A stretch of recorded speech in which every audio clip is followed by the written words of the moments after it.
All right, well, I think we'll go ahead and get started. Welcome to everyone. We want to say, first of all, welcome to our new Innovation Center. Tomorrow night is actually the ribbon cutting for this, so they let us sneak in early and get a little sneak peek and use of the space. Maybe they're saying, you will go and try it, see what doesn't work, and then tomorrow night we'll have all the kinks worked out. So we'll be the guinea pig. That's quite all right. So again, we're really pleased that all of you are here this evening. I'm Marcia Burnett-Tavitz. I'm Dean of Faculty and Director of College Counseling. And we have Jeff Wexler, who is Associate Director of College Counseling. And Jeff also works with our student athletes with the NCAA Clearinghouse, and also is our testing coordinator as well. So all things with SAT, Jeff Wexler is our guy for that. And then we have next to him Ms. Deb Luckett, and also one of our associate directors of college counseling. And Deb is also our AP coordinator. So if any of your students are taking AP courses, there'll be a lot of communication with Ms. Luckett about AP tests. And then we have Rafaela Harkness, who is also a college counselor. Rafi's new to us this year, so she's just joined us. We've expanded our college counseling staff, so we're thrilled to have her on board with the rest of us. So again, welcome to you. I want to say welcome to Mr. Hotman, who has joined us. Anything you want to say to parents of seniors? No. Actually, it's an awesome time. It's an awesome. How many of you have already gone through the college process? I know I heard. So just one. The rest of you, this is new. It's awesome. It is stressful, but try and enjoy it. Try and work through it, with your child, and find the best fit. You have some incredible people that are going to help you guide you through the process, and just soak it all in. Make fun. If you go on the college visits, enjoy it. Your kids are going to know. For mine, they knew instantly. Like before you hardly even drove onto campus, they're like, nope, or I love it. I mean, instantly. So it's fun. It's fun. Enjoy. And this evening, we are going to be sharing a good bit of information. On the tables in front of you, there are a couple of QR codes. One you can register your attendance. That's very helpful for us. And then the other is resources, things that we're going to make reference to. When you open that up, you're going to see it's about 80 pages, maybe a little bit more than that. If you open it up on a computer, you're going to see there's a table of contents, so you can go through and search, so you don't have to scroll through all 80 pages to find what you're looking for. But included in the resources actually is the PowerPoint that we're using tonight as well. So you'll be able to go back and take a look at that again as you choose to do so. And as I said, we are going to share a lot of resources tonight. We're going to share a lot of information. But we're also realistic in that we know, we're only going to keep you about an hour and a half or so, and there's only so much information we can share in that amount of time. So in many ways, this tonight is an introduction to us, to the college counseling process at Montverde, and the beginning of a partnership with you. We will answer a lot of questions tonight. I can probably guarantee we're not going to answer all of the questions tonight. That's when we would welcome you all to come back in, meet with us individually. We love to sit down with families and chat about your child's needs, your family's needs. And so this is kind of going to be an overview of the process and what some of the things you might expect during the course of the year. Oops.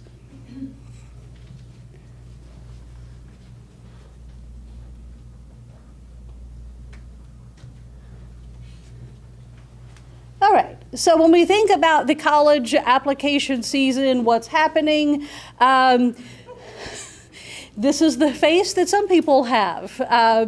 Sometimes I think this is more parents' faces than students. And truly, this staff is here to help you, to help your family. We can bring some more chairs in if there's some more low chairs over here. We can we can accommodate. There are a couple here as well.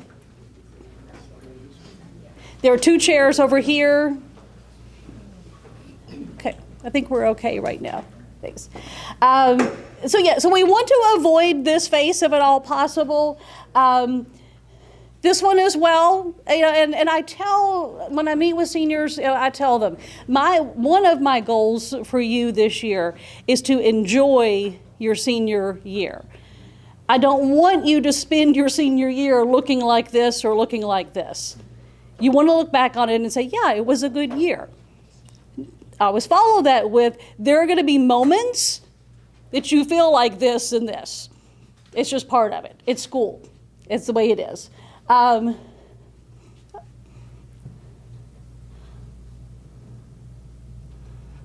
back.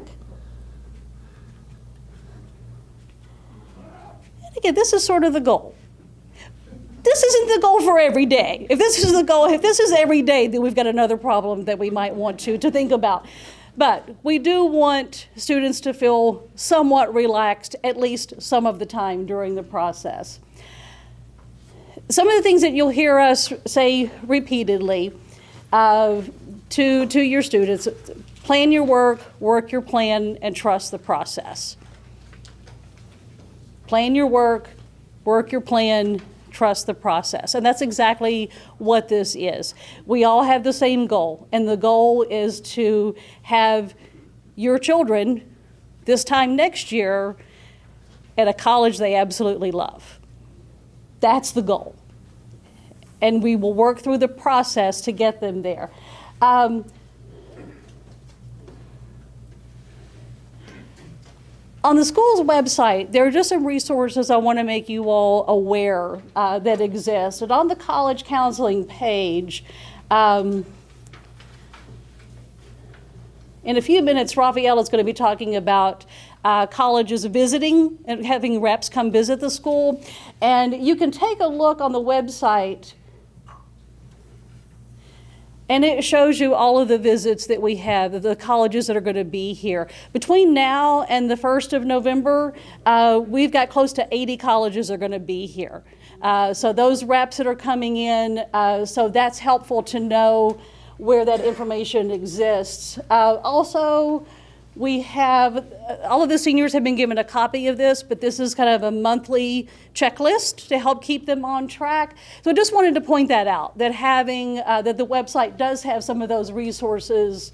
There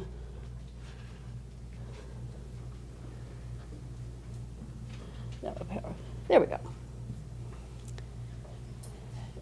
So the next thing I wanted to mention, just some of the current trends, things that we're seeing in college admissions, and it's kind of starting with the bad news first, but things that you're probably aware of. First of all, we currently have more students who are applying to colleges. From 2019 to 2020 until 22-23, college applications increased by 30%.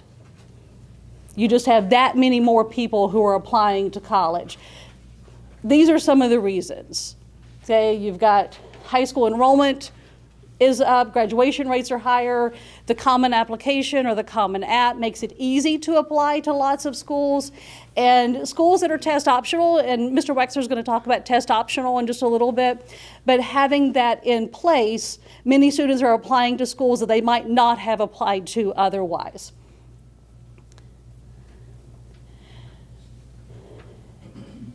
I tell students a lot that college admissions, the process, it's largely a numbers game. If you have more and more students applying, but you're not increasing the size of your freshman class, what happens? It becomes more selective. So you see schools like Northeastern that went from, in 2021, they went from about a 25% acceptance rate down to 13, I think it was. So this, I mean, huge drop. So in the acceptance rate, it's numbers. It's because they're getting so many more applications. Keep in mind that might be true for your alma mater as well. Okay, in the early 1990s, what was the acceptance rate at the University of Florida?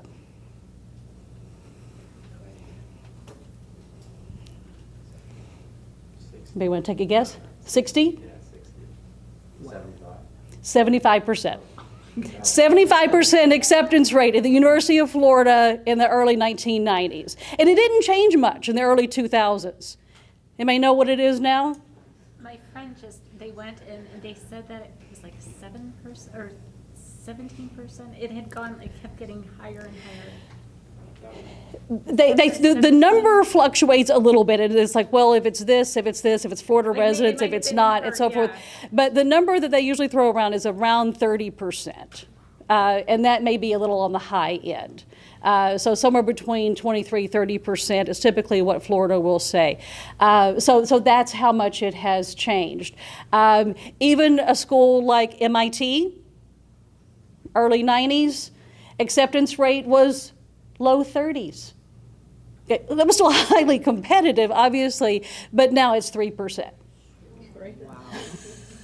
So it's, again, things have changed dramatically. I talk to a lot of parents who say, if I were applying to my alma mater today, I might not get in. It's changed. And for us to have the mindset of that change helps us to be more realistic in the expectations for the children. If we ignore those first two bullet points, the good news is that many schools are fighting for students. And more than half of the colleges in the country have an acceptance rate of 67% or higher. So that's, in a moment, it's like it's going to talk about building a college list. And that's, we want to make sure that there's a lot of breadth and we have a lot of these schools on that list where the chances of admissions are much higher than 3%. With highly selective schools, it's a term that gets thrown around a good bit, and just quickly, that just means that they accept 20% of the applicants or fewer. At those schools, the average SAT of admitted students is a 1550. And you're looking at me saying, 1550 is, what's a perfect score on the SAT? 1600. So how can the average be 1550? Well, keep in mind, some of these schools are test optional. So who's going to submit test scores? So again, and that's why we're here, is to kind of help you navigate, do we submit test scores? Do we not submit test scores? What does this really mean?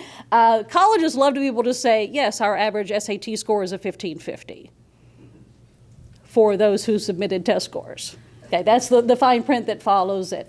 And again, only 3% of the colleges in this country are considered highly selective. So we have a lot of options of terrific schools out there. All right, Ms. Luckett. I'm on the side, I can't see you. So where to begin? Where to begin? I'm going to talk to you a little bit about college fit, okay? And I always say start with the student first. A lot of times, I know I did this when I first started doing college counseling a way long time ago. I went to a bunch of schools. I tell you what schools I thought were a good fit. You actually have to start with you, the student, right? To see what's important. Okay, I'm going to be in trouble here. Okay. So finding the best college fit, we want to look at all different kind of categories. First one is academic fit. Does the student fit in academically? Is it too hard? Is it too easy? Does anyone know how you can kind of get that feel of the academic fit of a university? Where would you start? I usually start for looking at the admittance criteria, right? If it's, I went with my daughter actually to MIT with like the 1550 SAT. There was a feel like everyone there got the 800 math. Like you could tell, right? My kid walked out and was like, yeah, not for me. I want something where I'm challenged, but not that challenge where I feel like I'm on a roller coaster, right? There's that balance. And that was just her. Another kid would be like, I found my people, I want to go here, right? So how hard is it? How easy it is? What kind of challenging opportunities are there that you can take? They've actually done studies on this. It's not necessarily the prestige of the school that gets you the great job. They've actually followed kids with the same SAT and ACT scores at Penn State and University of Pennsylvania. Their outcomes were actually identical down the road 2 years. And it was a study done by University of Pennsylvania. He's like, I shouldn't publish this because this doesn't look good for my school, right? So it's what you do when you're in school that's super important, not necessarily just getting into that school. So academic fit. And the next one would be social personal fit. Is Greek life really important to you? Is having a social scene, important to you? There's some universities out there where it's more outdoorsy, University of Maine, New Hampshire. I know a kid who just went to Colorado State, and there's a mountain biking club. I mean, those are his people. So that's social, personal fit. Physical fit, what does the campus look like? Do you like the old buildings? Do you like the brand new buildings? Where did you grow up? So I grew up in the Northeast. I take my kid on the Northeast tour, Northeastern, MIT, we're all looking. She's a little soccer player. She's like, I hate these buildings, Mom. And then I looked, I'm like, what do you mean you hate these buildings? This is classic, right? Well, the girl grew up in North Carolina, okay, with mountains and space and new buildings. She's like, yeah, that's just not me. And that's a little bit about the physical fit. Another piece of it is how big the university is, right? Do you like walking 20 minutes? We have a college counselor here who went to Penn State. He's like, how long did it take you to walk from your dorm to your class?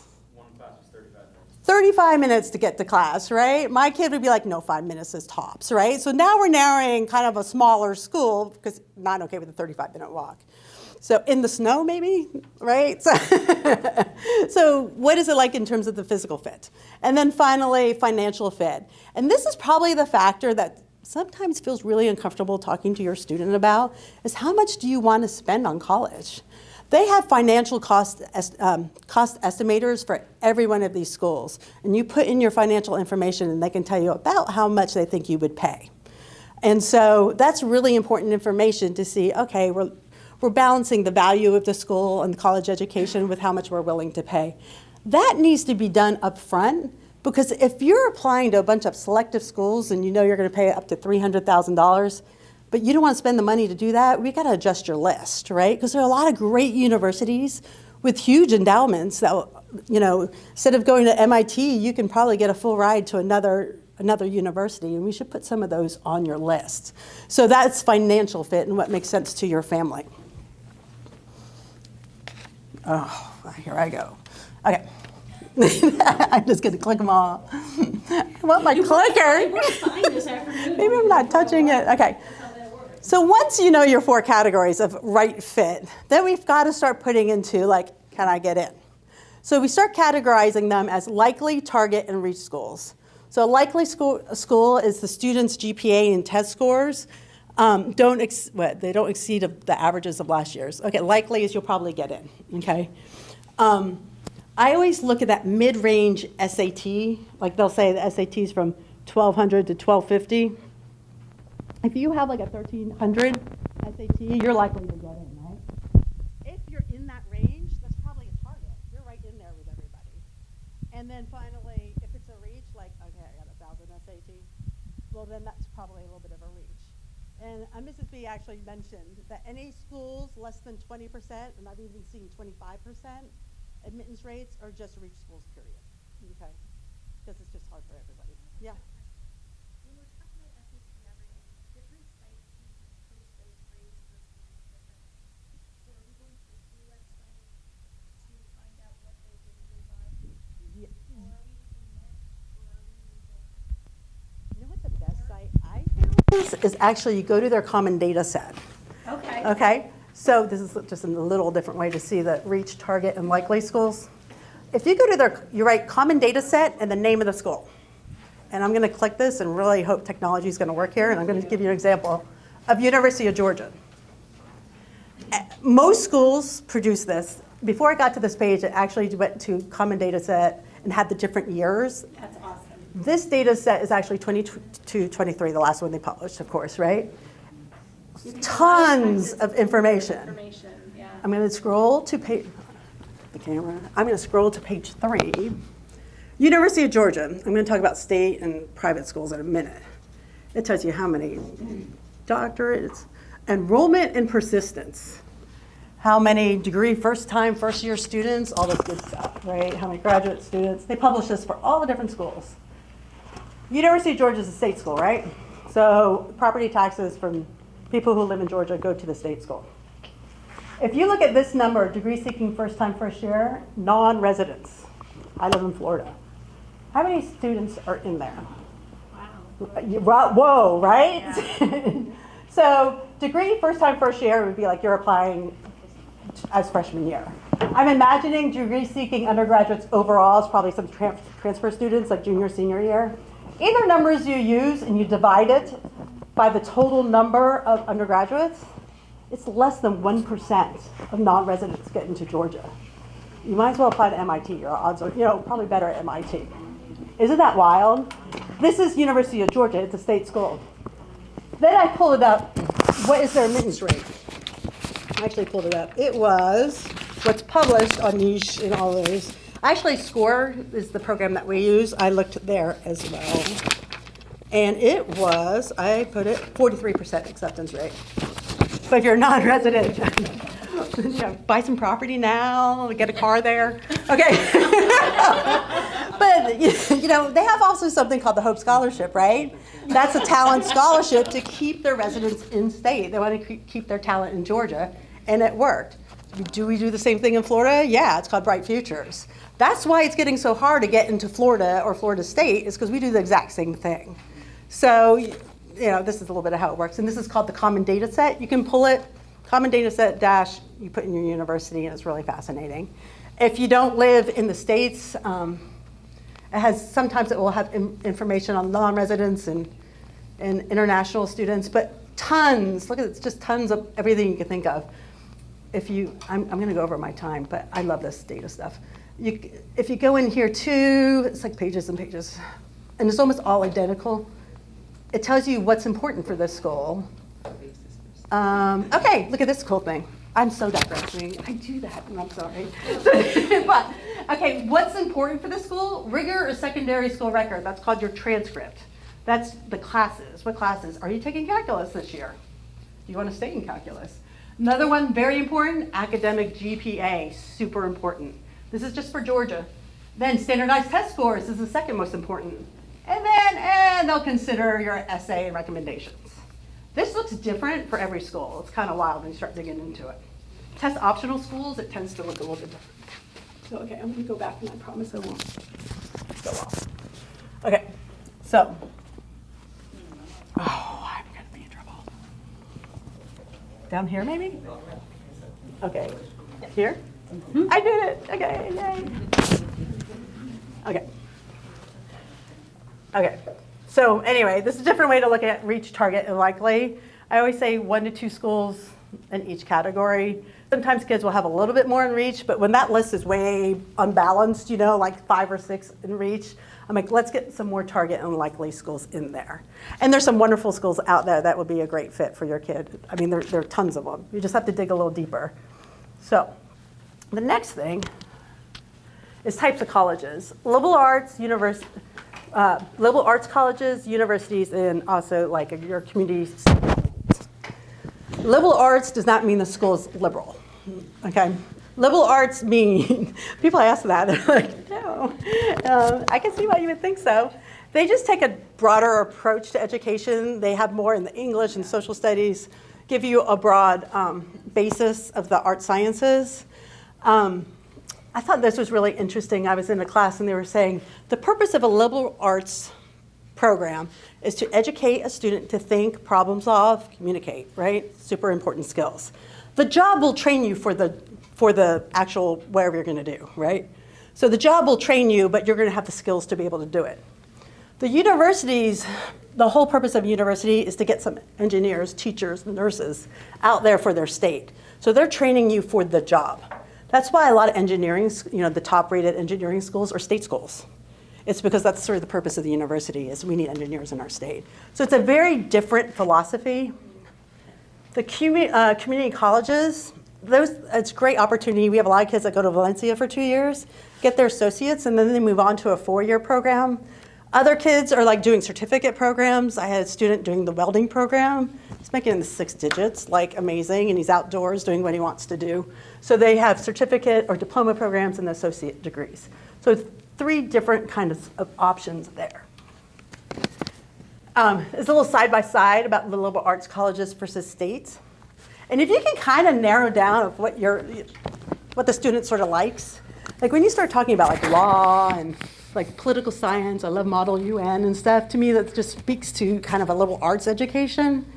They focus on a well-rounded emphasis on the undergrad education, lots more classroom discussion, typically few or no teaching assistants, so you have relationships with your professors, smaller class sizes, less competition to obtain leadership positions. My daughter's at Furman University, which is a liberal arts school. She went to the business department. She's a soccer player. And the dean of the department was like, oh, can I be your mentor? Because we want some athletes in the business program. Like, that doesn't happen when you're in a huge school, you know. It could, I guess, but it probably wouldn't have happened to her. She's pretty quiet. So anyway, and more attention with the faculty, just like that example. She spends hours talking to her professors after school. It's pretty neat. And at state college, I mean, some of that can happen, but it tends to happen in your junior and senior year when your class size gets smaller. The focus is more on research, and it's typically pretty large in enrollment size. They really focus on graduate stuff, lecture halls. You know, Bio 101 is a big weed out class in those large state universities. They've been a class of 400 students, and they're trying to weed you out. They use a lot of teaching assistants in bigger class sizes. There is a lot of national name recognition. Why do you think there's a lot of recognition in the name? Sports, right? They tend to have great sports programs, you know, Kentucky, North Carolina, right? So they tend to be really bigger, and just people know it. But then also there's more anonymity on campus, like people don't know you until you kind of find your niche. If a student's interested in like a medical track, does it make a difference which track they use? Because obviously that sounds great, liberal arts, smaller groups, seems really nice.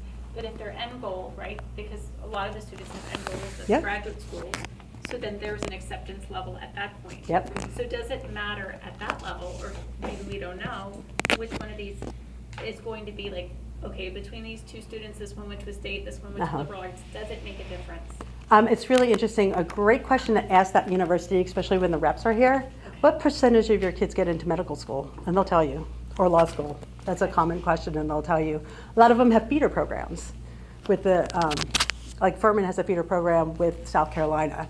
So if you can maintain your GPA and get a certain MCAT score, you're guaranteed admission. So a lot of liberal arts schools will have those programs. But then also, the research component is not necessarily there. But then liberal arts also has the relationships with the teachers, so you might get a research position.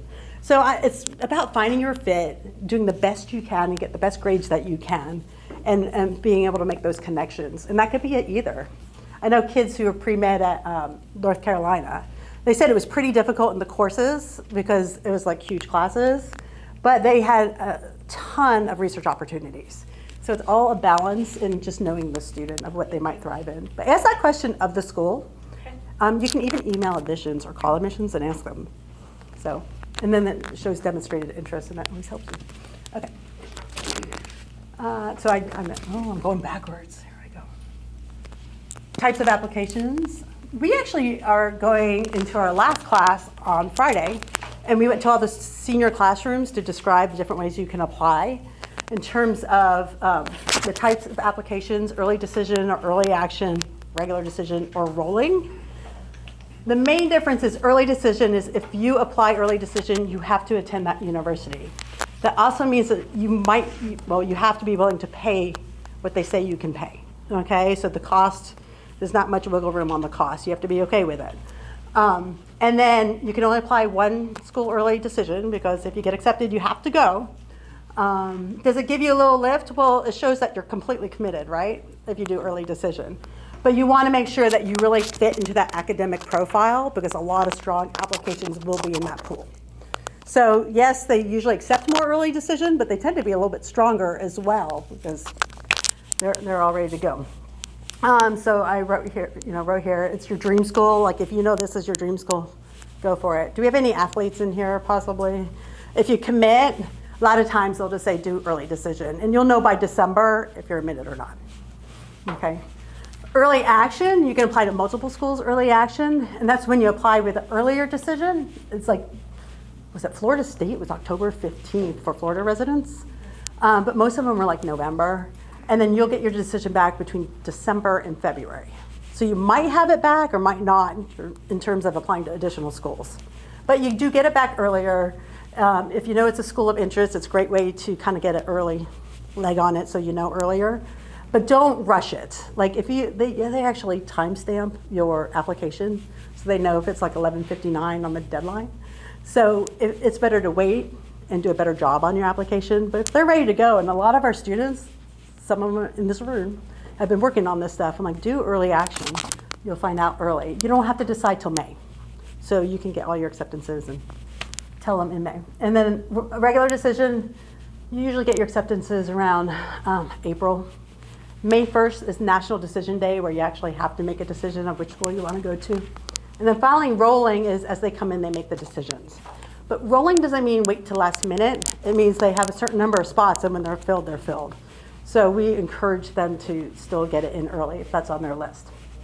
Any questions on this? We're in classrooms talking to the kids about this too. And they did a fantastic job asking questions. Yeah. I'm sorry, let me just jump into real quick. I don't think we've mentioned or jumped into it. On your tables, there are sticky notes and pens. If you have questions as we're going through, please jot those down. And we're going to reserve a good bit of time at the end for questions. So if you have something on your mind, just jot it down and we will get to it when we finish up with the presentation. And then we're here to help with the whole application process. This is my last one, right? Okay. I'm sorry. I'm like still getting used to this room. Anyway, I'm just going to the end. Anyway, usually you fill out a Common App or apply right on the website. The Common App requires a personal essay of 650 words. It's part of that. Test scores you have to submit from the testing agency. We send the transcript and letters of recommendation along with an MBA college profile, which actually lets the colleges know like the courses that we offer and all sorts of information from our school. So that's generally all the pieces of the application process, and we'll work closely with your student to make sure they all get done. But tell your kids to read their emails, because after you apply, they send you an email and you have to set up a portal to make sure they have all this stuff. And so it's funny, they'll have like 8,000 emails in their Gmail, and I'm like, dude, no, we got to read the college emails. So anyway, so that's a little bit about what's in the application. Talking to it? Yeah. All right, so I'm on. Oh, did you want to cover this quickly, or I can get into it? I'll get into it. I'll talk about it. So, We skipped the slide. Anyway. When I first looked at this word, I was like, oh, Squire. It's actually pronounced score, but you know. So it's common for seniors to come and ask you about their Squire account. Score is what we use, and it's a site where they can look up schools, they can go on tours, they can take virtual tours there, they can see what majors are offered by the school, what their acceptance rates are. Keep in mind the acceptance rates are a little bit outdated. SCORE will have acceptance rates up for 2021, just with the way data comes out, you know. But they'll show you the class sizes, how many students applied, how many were admitted to the program, where it's located. Important question for parents, is there an airport nearby? Those kind of things, so transportation, things like that. But that's one way where we ask students to go ahead and research schools. And SCORE will have all kinds of schools. They can filter it up by anything, selectivity, location, majors offered, athletics, et cetera, et cetera. And so what we're asking the students to do is use SCORE to track with us, to share it together, and by the way, they can share it with the parents as well, their accounts, and to show us what schools they're interested in. We actually use SCORE to sit with students and go ahead and start that search and get some of the schools on their list. So we'll start with SCORE.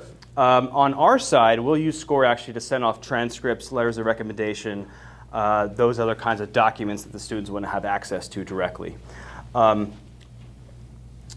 So it starts with the student, and they use SCORE to find their schools.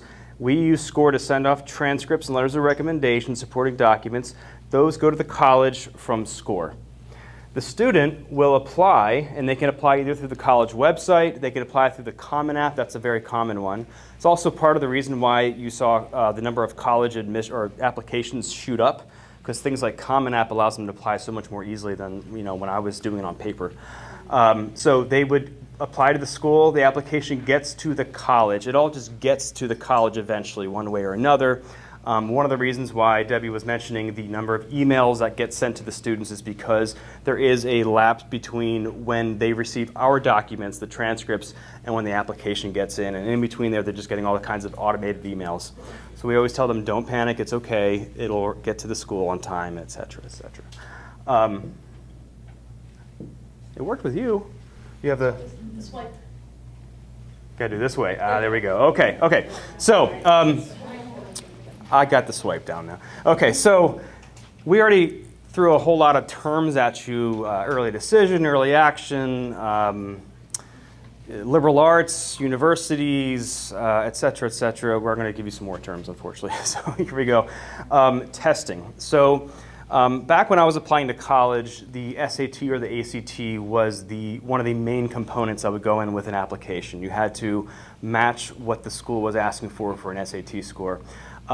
Some schools in the 2010s started going more test optional, and then COVID happened, and that sort of just accelerated it a lot. And so nowadays, a majority of schools are test optional, meaning if the student does not want to send their test scores in, it doesn't have to, they're not going to require it, and they will do a review of the student without using the test scores. So they'll have a pile of students who sent in test scores, we'll have a pile of students who did not send in test scores, and they will evaluate them based off of different criteria, but it'll all be what's called a holistic review.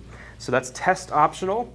We then have, of course, test required, that kind of speaks for itself, and then we have test blind, which I'll get into a little bit later. So test optional, as I was kind of getting into, again, most schools are test optional today, but because of that, we want to meet with students and go over, should you submit a test score to the school? Is that test score going to help you to get accepted to that school, or could it possibly hurt you? And so that's a careful conversation. I would never advise a student just send off the test score without me looking at it first, right? So they're going to evaluate the candidate based off of a holistic review, which is going to be all kinds of factors: their grades, the course rigor that they took, did they challenge themselves, extracurriculars, leadership opportunities, volunteer work, general interest of the student. Are they really interested in the school? So are they showing what's called demonstrated interest? Have they shown to the school that they really are interested in that school? Or did they just apply? So those are all kinds of holistic factors. The SAT or ACT score is going to be one of those things that they consider. Again, we advise students not to submit those test scores to test optional schools. We typically advise them if they're in that 50% to 75% composite range. That's going to be a good idea to send it off to the school, because likely you're fitting what they're looking for in terms of a test score, okay? But it could also hurt them if they were below that, or if their grades were at a certain tier and their test scores were kind of below a tier. We've actually had schools say to us, if they send in their test score, we can't unsee it. So once it gets sent in, we now have to consider you as a student who sent their test score, and we have to evaluate you based on that criteria. So if the school, for example, is looking for say a 4.2 GPA, and they're looking for a 1350 SAT score, and you have an 1100, they can't unsee that score, so they have to kind of evaluate you lower. So that's, again, why it's a careful conversation to have, and we're happy to answer questions at the end. It's a careful conversation to have with the student as they're applying to each school as it goes. Some schools are test optional, but they will award merit-based. This could be another thing. So, for example, I had the University of Alabama tell us, or even Rollins College tell us, for example, that the student was going to get so much money in what's called merit-based scholarship, meaning a scholarship they give the student for just doing well in school. But now, because they sent their test score in, they can't give them as much. So it could also hurt financially as well. So again, all the more reason why we want to have those conversations before they go ahead and send off a test score to a school. So again, we're happy to advise based off of that criteria. And now we have test blind, test free. These are not a lot of schools. Some of the most common schools that are what's called test blind is the University of California system, and they went test blind a few years back, meaning if you were to send their SAT or SATs to them, they would just reject it. They would just take it off and not include that as part of the evaluation process. So any schools like UC Berkeley or UCLA or UC San Diego, et cetera, They do not accept test scores as part of their criteria. They've developed their own holistic review. Again, we've talked about some of those markers, GPA, course rigor, extracurriculars, etc. That's what they use to evaluate a candidate, and they feel that they can do a confident job of getting the students that they want without having to use a number on a piece of paper. So that's how they do it. So it's 100% holistic. The essays are going to be a very important component as well in those evaluation criteria. Some of the schools will accept recommendation letters as well, and of course that would be used as an important piece to evaluate, just to get a whole idea of who the student is. So again, we like to think of this and use the metaphor of a table. So of course a table can't be supported on just one leg or just two legs. So if you are applying to a test optional school and you're not submitting a test score, what do you have that can be used to prop up that table and make sure it's balanced? You have to have something else along the way. You can't just have a good GPA. You can't just have good extracurriculars. You have to have all these different components if you're applying to a highly selective school. Okay? Of course, that's going to change or modify based off of the selectivity criteria of the school. And just moving on, we have, of course, test required. We are in a unique situation to be in the state of Florida. We are one of the two states where the state schools require testing. They require testing as part of their criteria. Actually, in a way, we can kind of gauge with some of these schools what they're looking for in a candidate simply because the test itself is such a big piece of what they use to evaluate a candidate. So I actually had the director of admissions at Florida Atlantic University tell us, we get thousands of applications every year. We have only 4 people in admissions. We're just taking GPA, course rigor, and SAT or SAT score. That's it. And so you can actually go onto their admissions page, plug those numbers in, and they'll give back feedback to you whether or not you're a candidate for that school. So those are Florida State schools. So again, when you're looking at, say, University of Florida, which is our flagship school, we can kind of gauge pretty accurately if a student is a good fit for the school or not, simply because that's such a big piece of what they consider. Okay, and again, those are Georgia State schools as well. We also have a couple of schools at the bottom, selective schools, that Georgetown was always test required. MIT was not during COVID. And then they decided to go back to being test required, and that's part of the reason why their application numbers dropped, as you can see, because they started requiring again that super high SAT score, and a lot of kids who were applying previously weren't getting that score, so now they're not candidates anymore. They didn't feel they were going to be, they didn't have a good shot, so they just stopped applying. Purdue is test flexible, which means if you are able to take the test, they want you to take it. So that's kind of a way of saying take the test and send it to us. There's also a number of certain religious affiliated schools that still require it just because they haven't really adjusted to the trend that's been going on in the last 15 years or so. So with your test scores, ACT or SAT, and they'll take either one. I haven't met a school yet that only takes ACT or only takes SAT. You can, or the student rather, can create an account. Now, these are 2 different companies. If you have your son or daughter is taking an AP class, the SAT is run by the same company called College Board. They oversee a lot of different testing. So SAT is affiliated both with AP and with SAT. So if they're taking an AP class again, they have a College Board account already, and they would use that College Board account to go ahead and log in and sign up and register for an SAT. At Monfort Academy, we are a weekend test site for SAT. They can use our campus to test at, I think it's 7 times each year, as many times as they want to. A lot of schools these days are accepting what's called the super score, which is the best score in each category. Okay, so that's what you would send into a college, is these are my best 2 categories. Again, that's for the SAT. The ACT, it's just not as common for students to take it. I do think it's a good idea for a student to take the ACT at least once, just to see if they would do better. I did have a few students in the past who did better on the ACT compared to their SAT score. So it's a different test format, just a different style, and some kids do better on it than others. We are not an ACT test site. We have tried to be, but again, because it's so small, they just kind of keep it at certain select schools, and if you are local, you could take the ACT at a local high school that would offer it when you go on. So ACT.org would be the website for that. And again, with test optionals, I just want to repeat this again. Work with the college counselor to determine, is it a good idea to send my scores in or not? Okay, we do work with, from the admission side, we are in communication with them. We're asking them always, like, what kind of scores are you looking for? And we kind of get that data, so we just want to make sure that our students are getting the best chance possible to get into these schools. Okay, so how can we learn more about colleges and universities? We have, again, score.com. That's a great website to use. I think the website works a lot better than the app itself. So the website has good functionality. That's a great way to generate a good list of what you're looking for colleges. There's also just a lot of other websites as well. Princeton Review does a great job. College Simply, Big Future, you may have heard of before. Down here, Niche likes to do their ranking list. Rankings, there's a lot that goes into it. I wouldn't take it all, literally. It's kind of very subjective, a lot of rankings. But again, that could be one way to just, generate a list of schools that you might be interested in based off of major, location, et cetera, or size of school. With that said, I'm going to hand it over to Rafaela Harkness, who will go into the... I'm going to learn how to use this right now. Wasn't doing the slide thing anymore. Is it double? Okay, see? See, yeah, okay. I'm just going to use She's going to go into college visitations. Hi. Okay, so when you came in here, Mr. Hopman came in and he talked to you about visiting campuses and the importance of that, right? What's the feel? What's the setting of the campus? Is that a good fit for your child? I think we went too far. Oh, wait, did we? Oh, I guess.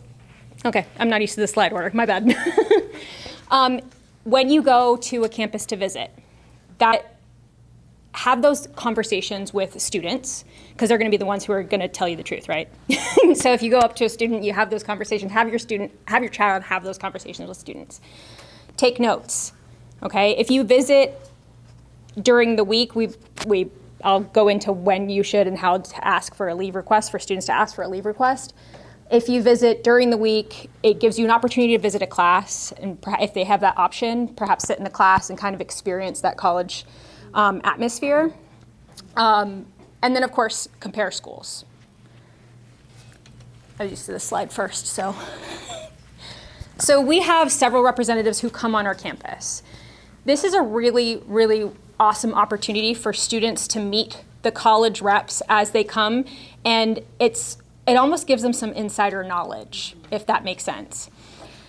So the visits are advertised in their advisory and then on campus and on Teams. And I would highly recommend that you have your child, and if a student is in this room, not looking at anybody in particular, to put on notifications in Teams so that you're getting those notifications from the Teams account and the groups that are sending out that information. So why should your child attend these meetings? This gives your student a great opportunity to learn a little bit more of the ins and outs. That common data set that Ms. Luckett showed to you is very valuable information. She showed you what the college is looking for, right? What's very important for them. For some schools, one of the pieces that's very important for them is that demonstrated interest. My kid really wants to go to this school. This is their first choice. Because as a school, you want your students to want to be there, right? Successful students want to be at the school that they're at. If they're miserable and they don't want to be there, they're not going to be as successful as if they wanted to. And so that demonstrated interest piece, you showing up to those rep meetings shows your demonstrated interest as a student. Another thing that it brings into the picture is the connection with the admissions counselor. So today we actually had a visit from Amherst College. And we were able to ask some very specific questions. We had students at that meeting, and the questions were very much geared for those students. They were able to ask, okay, how much of the population is West African? That community is important to the student. And so you have that opportunity to ask questions that may not be as easily accessible as far as data is concerned. It also gives them this connection with the admissions counselor. The admissions counselor, or the admissions rep that came today was able to tell the students, if your SAT score isn't this, do not send it. She straight up gave them that threshold. And that was really important for them to hear, right? If you're not meeting this criteria, don't send the test score. Let us base the admission on other factors, okay? Additionally, she plays and works with the soccer coaches at Amherst. And so one of the students who came to the meeting today was a soccer player, and she was able to give more insight. She also was able to tell a basketball player, that was one of the students that came to the rep visit, hey, they haven't done their recruitments yet. Reach out. That's great information that that student otherwise would not have gotten, right? Not without calling, specifically asking those particular questions. So it just opens the floor for some great questions. They get to hear my questions that I ask the rep, very specific, course-specific questions. Are they in the right courses? Are they in the right direction? Are they a good candidate? Things like that. So those are really valuable opportunities. It also gives you an opportunity, obviously, to learn about the college or the university. And it gives them great self-advocacy and meeting practice, just pretty important people skills. So requesting a college visit. Students will do this through Veracross. There's the college visit leave request button. And I'm going to kind of give you some guidelines. They're more like guidelines. So it is a no more than 3 visits that require missing school. I said earlier, if they go during a school week, they can see a class, right? They could potentially see a class. We would like for you to keep these visits to the weekend because you do not want them to miss the content of school that they are going to need in order for their GPA to be at a place that they need it to be at, if that makes sense. So we want them to not miss out on the instruction that they're getting at school. They need to request it at least 5 days before the visit.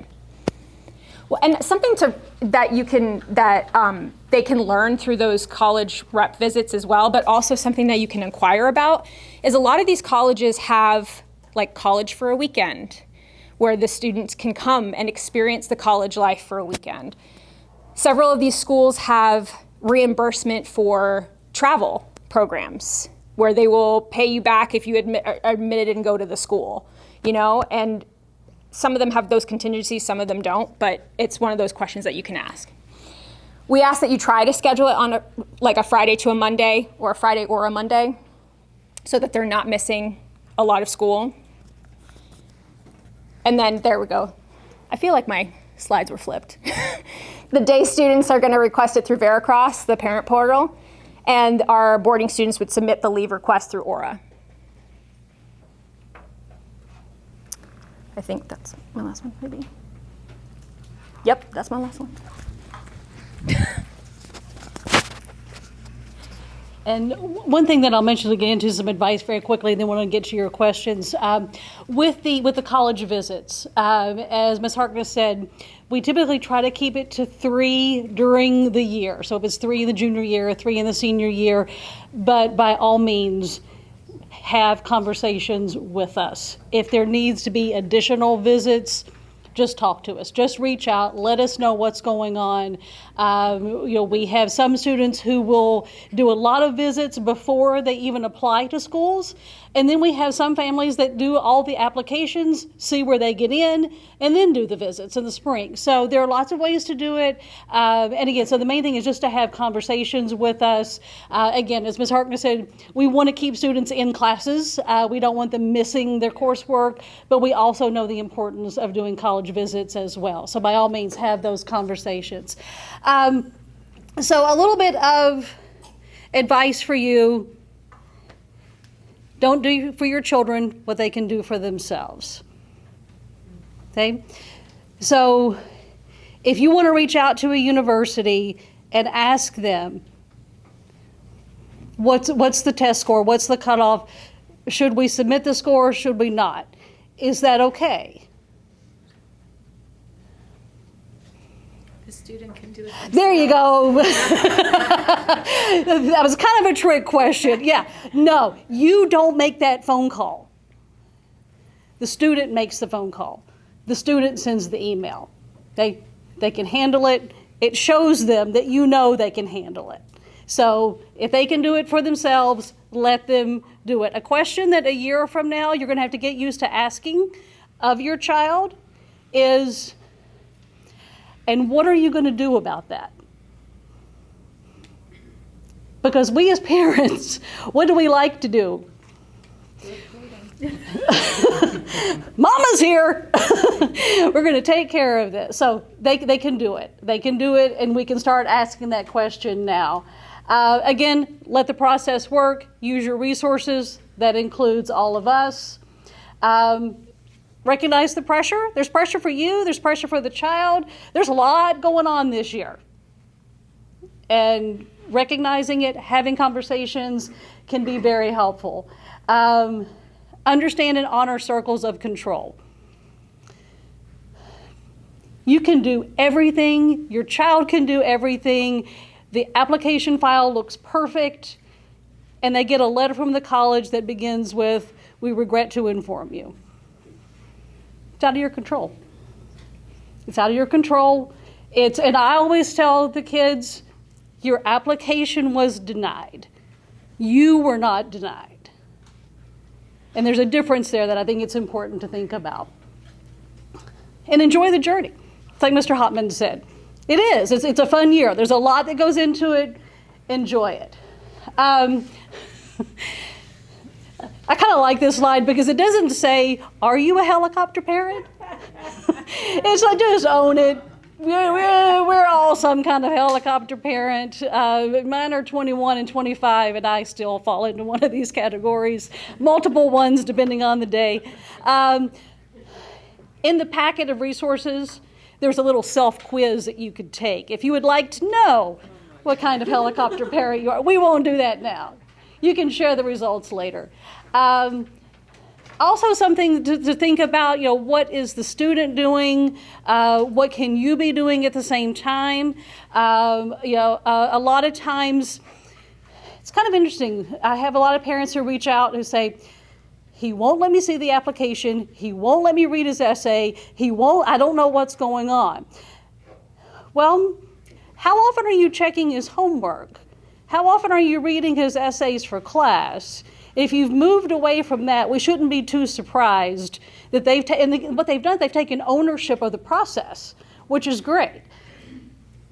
But there are some things that you can be doing while they're doing those things. And a lot of that's the money side. Financial aid applications, looking for scholarships, that kind of research that you can be doing, and then a number of things that you will be able to do together. A few things we have coming up. Next week, we'll have an International Student Information Night that is primarily going to be our boarding students will be attending that to learn about some programs we have for them. Next week is Senior Retreat. During the month of October, every Tuesday evening, our staff will be in here from 6:30 to 8 o'clock every Tuesday in October, and we're just here whatever the students need help with. If it's the essay, if it's filling out the Common App, we are here during that time to assist the students with that application process. October 11th, which is a Wednesday, all seniors will take the SAT during the school day. They'll take it that morning. They're released that afternoon. Again, FSU we talked about. October 18th, the next session that you all might want to plan to attend, we'll have our financial aid and paying for college event. Steve Booker from Rollins College will be here to talk about changes to the FAFSA and also talk about Bright Futures and scholarships and great information on. Think about that. Just Yes. About the FAFSA. Previously, it used to come out in October, but this year they changed it, and now there's only 30 plus questions on it. It won't come out till December. Okay, so that October meeting will be terrific. Get you ready for that. Even if you don't think you'll qualify for financial aid, a lot of schools make you fill it out, and then maybe the CSS profile, and you still have to fill it out. So just a little plug for that. Yep, absolutely. The big change this year is the FAFSA. One little thing that's not really college counseling related, but our yearbook advisor asked if I would put in a plug for this. A few emails have gone out from our yearbook staff. Senior yearbook ads, if you would like to purchase an ad for your senior to run in the yearbook, that deadline is next Friday, September 15th. So you can, again, this is included, it's in the PowerPoint if you need that information for the senior yearbook ad. And that is the information, and I know we've thrown a lot at you tonight. I know it's a lot of information, but we do want to spend the remainder of the time answering any questions that you might have. Before we get into those, I'll just reiterate where I started tonight. This is the beginning of a partnership. You can reach out to us at any time.